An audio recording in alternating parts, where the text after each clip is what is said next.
Welcome to the Legal Educare Law classes. In today's class, I am going to discuss the role and importance of Bharatiya Nagrik Suraksha Sanhita in the criminal justice system in India.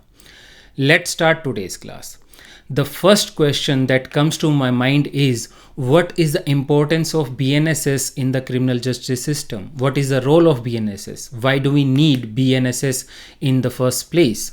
To answer that question, BNS is one of the most important branch of criminal law because it protects our civil liberties, it protects our fundamental rights, and at the same time, it provides protection to the society against criminals. It helps the justice system to find out the real culprit and punish him.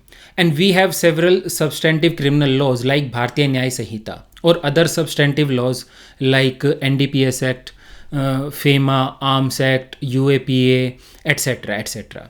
But these substantive laws are not self-operative. It means a person cannot be punished automatically. There has to be some procedure by which he can be punished. And we also have Article 21 in our constitution that says that no person shall be deprived of his life and personal liberty except according to the procedure established by law.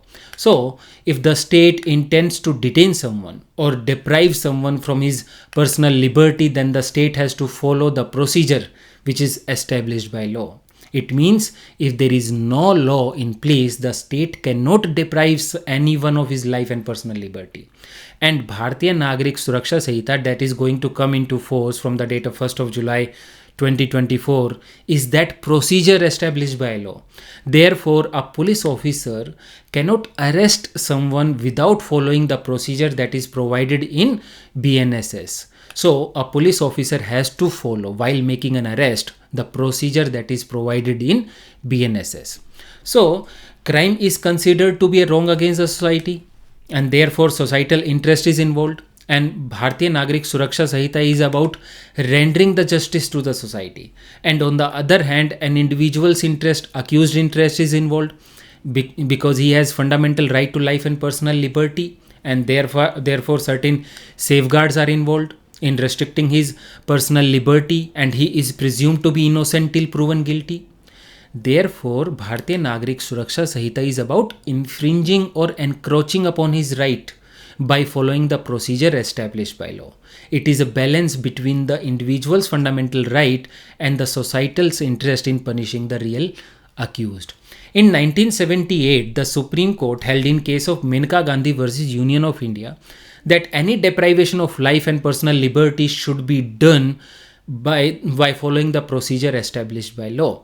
But that procedure should not be a mere procedure. The procedure should be a just procedure, it should be a fair procedure, it should be a non-arbitrary procedure. It should be a reasonable procedure. It cannot be unreasonable procedure. Thus, there are several procedural safeguards to secure the ends of justice for the accused, and at the same time, it has to be ensured that the real culprit is actually convicted and punished. So, to summarize the role of Bharatiya Nagrik Suraksha Sanhita, it provides the machinery for the detection of crime. It provides procedure for the apprehension of suspected criminals. It provides procedure for collection of evidences. It provides procedure for determination of guilt or innocence of an accused. It provides procedure for imposition of suitable punishment. So the Bharatiya Nagrik Suraksha Sanhita controls and regulates the working of the machinery that is set up for the investigation, that is the police force, and the trial of offences, that is the courts, and it provides adequate powers to the police to make the investigation process strong, and it provides powers to the courts as well to make the adjudication process strong, effective and efficient. But at the same time, it also provides safeguards against the abuse of powers that is exercised by the police force and the courts as well.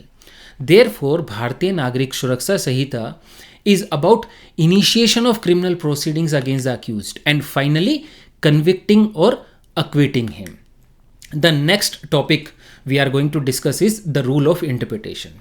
So if there is any ambiguity about the interpretation of a particular provision, and then the rule of purposive interpretation shall be applicable. It means if there are two or more interpretations of a particular provisions are possible, then that interpretation shall be adopted which serves the purpose of BNSS better.